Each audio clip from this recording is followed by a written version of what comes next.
Assalamualaikum warahmatullahi wabarakatuh. Baik, sebelum kita memulai pembelajaran, Ibu akan memperkenalkan diri dulu.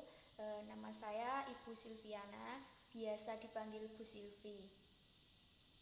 Sebelum kita memulai pembelajaran PAI, kita terlebih dahulu untuk berdoa. Berdoa mulai.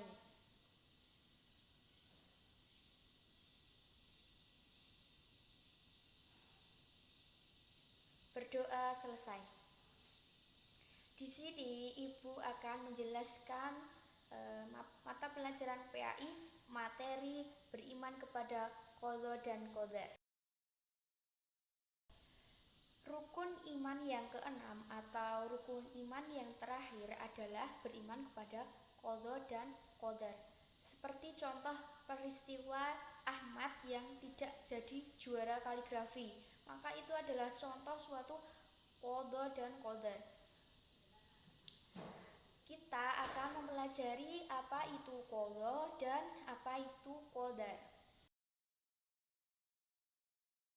Dalil tentang qadha dan qadar itu diriwayatkan contohnya dalam hadis riwayat Muslim yang bunyinya seperti ini. Qala Rasulullah sallallahu alaihi wasallam, kataballahu maqadiral khalaiqi qabla an yakhluqa samawati wal arda bi khamsina alfa sanati.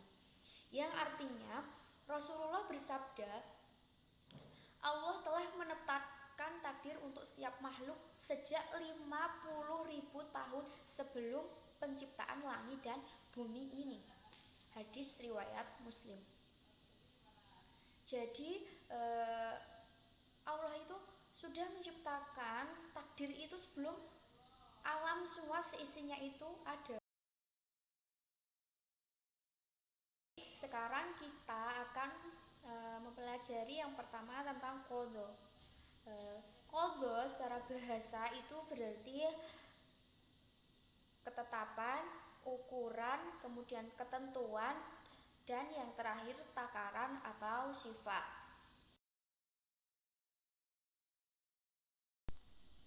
Sedangkan qadha menurut istilah adalah keputusan atau ketetapan terhadap suatu ketentuan yang telah ditetapkan oleh Allah bagi makhluknya. Qadha dan qadar itu tidak dapat diubah atau tidak dapat ditunda atau dimundurkan. Gitu. Jadi ya sudah ditetapkan oleh Allah, tidak bisa diganggu gugat. Kemudian contoh-contoh dari qadha. Yang pertama, bumi berputar pada porosnya sesuai dengan porosnya. Kemudian yang kedua, kematian yang pasti datang. Setiap manusia pasti akan mati, tidak ada yang abadi. Itu sudah ditetapkan oleh Allah begitu. Kemudian contoh yang lain, matahari terbit dari timur dan tenggelam dari barat.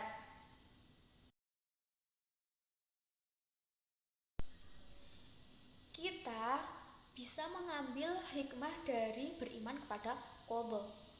Contohnya hikmahnya kita datang ke sekolah atau kegiatan lainnya harus tepat waktu, disiplin gitu.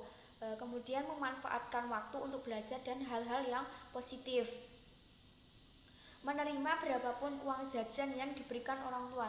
Jadi kita harus legowo menerima apa yang sudah ditetapkan. Kemudian tidak bersikap sombong di rumah atau di sekolah, di lingkungan masyarakat atau di lingkungan yang lainnya. Kemudian berhati-hati jika berada di tempat keramaian seperti jalan raya yang padat kendaraan. Kemudian bertanggung jawab atas tugas apa yang sudah diberikan.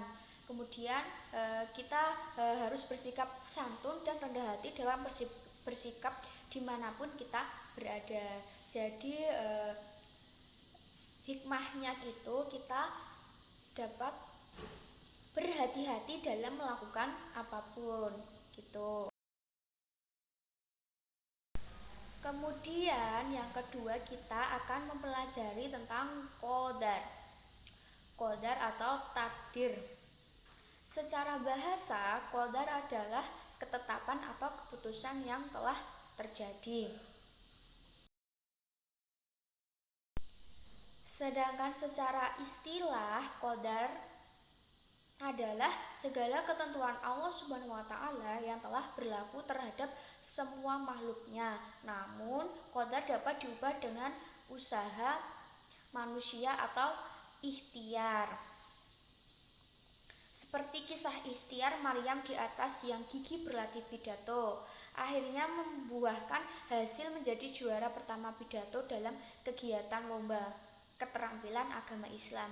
Jadi dengan berusaha, qadar itu bisa diubah ketetapannya. Sedangkan ikhtiar sendiri artinya usaha manusia untuk memenuhi kebutuhan dalam hidupnya. Sesuatu itu terjadi atau tidak terjadi pasti ada sebabnya. Kita bekerja keras sehingga berhasil dan sukses. Keberhasilan usaha bergantung pada gigih atau tidaknya usaha kita. Untuk mencapai keberhasilan diperlukan kehati-hatian pada banyak faktor. Begitu, seperti contoh awal yang memberikan kita kecerdasan, kita harus rajin agar kita bisa cerdas gitu. Contoh-contoh dari qadar: menjadi pintar dan menjadi juara kelas karena belajar dan berdoa. Nah, dalam usaha untuk kita belajar berdoa akan menjadikan kita pintar. Itu adalah sebuah usaha agar qadar itu bisa kita ubah. Kemudian menjadi juara lomba pidato atau juara lomba cerdas cermat karena gigih berlatih.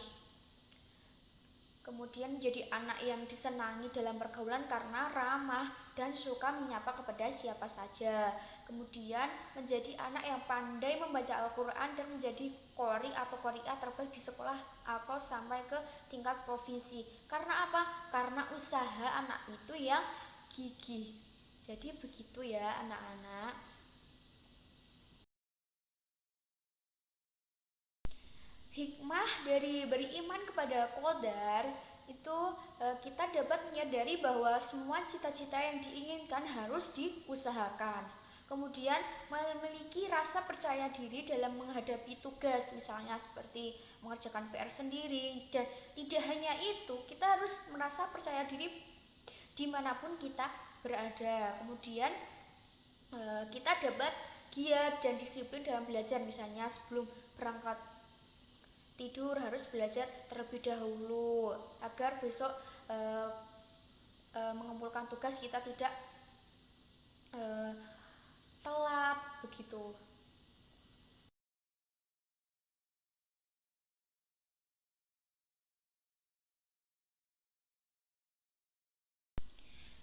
Terima kasih anak-anak karena sudah mengikuti pembelajaran pada kali ini dengan Bu Silvi, dan semoga kita dapat mendapatkan ilmunya dan ilmunya kita bisa bermanfaat. Dan kita itu harus percaya kepada apa yang ditetapkan oleh Allah. Terima kasih, semoga kita dapat bertemu kembali. Saya akhiri, wabillahi taufiq wal hidayah. Wassalamualaikum warahmatullahi wabarakatuh.